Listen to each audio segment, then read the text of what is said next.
Hi guys, just a quick video really about glove sizes for sparring. I've had a lot of questions recently about what sizes to buy. As a general rule, I'd say up to 65 kilos, you're looking at a 14-ounce glove.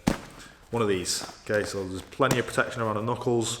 Okay, wrist support, but your wrist support's really with your wraps. Yeah, so the main thing you're looking for is the good protection around the knuckles. Yeah, you're looking after your sparring partners. Anything over 65 kilos, I'd say a 16-ounce glove. Yeah, one of these. So up to about 90 kilos, I'd say you're wearing these. Yeah, so from 65 upwards. Again, lots of protection on the knuckles. You've got a little thumb here, it's kind of joined up so you're not poking anyone in the eye. And again, wrist support. Okay, over that, big boys, looking at 18-ounce gloves. Yeah, because you're digging a bit harder.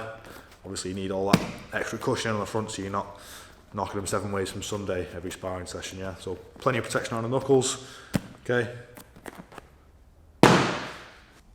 So we've got a little shop. Try and keep in all the sort of gear that you might need when you're first starting out. Generally, we try and keep in 3 price points. We have some entry-level gloves. Good value for money. Try and go a bit better where we find is on that price performance curve, and then a more premium option. So just to give you an idea of the difference between those gloves, I've got some here. So your more value end gloves, what you'll find is synthetic leather. You can see with these, it just looks like material now. A better example with these are sort of halfway through the lifespan, towards the end of the lifespan if these were your own gloves. The leather comes apart. Generally, you'll find the single stitching, so where your fingers go through the gloves, that starts to come apart after a while. The Velcro's quite good on these, but then the Velcro goes, you've got to tape your gloves shut. After that, like these are the gloves try and steer people towards a better quality glove. All leather, that's not going to come apart.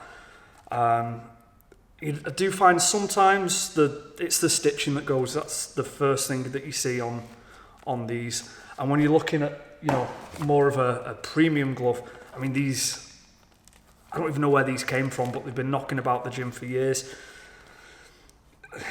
Guys who spar MMA, they're not a big fan of this ridge, but these are years old and they're used every day. People pull them out. And they're going to last forever, but you've got to pay a bit more for that. So when you do get your first set of gloves, bear that in mind and make the choice that's right for you.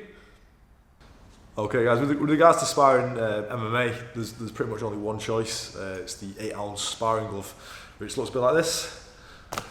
As you can see, there's like a ridiculous amount of padding on here.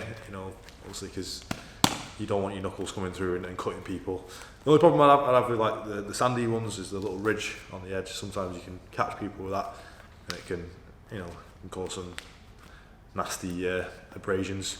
But generally they're a good glove. The 4-ounce MMA glove is completely out of the question for sparring. I mean, if you look at it, it's a killing machine. I mean, there's absolutely no padding on it. All that's there for is to protect your knuckles so you don't break your hand. And absolutely no concern for your sparring partners. So don't spar with those.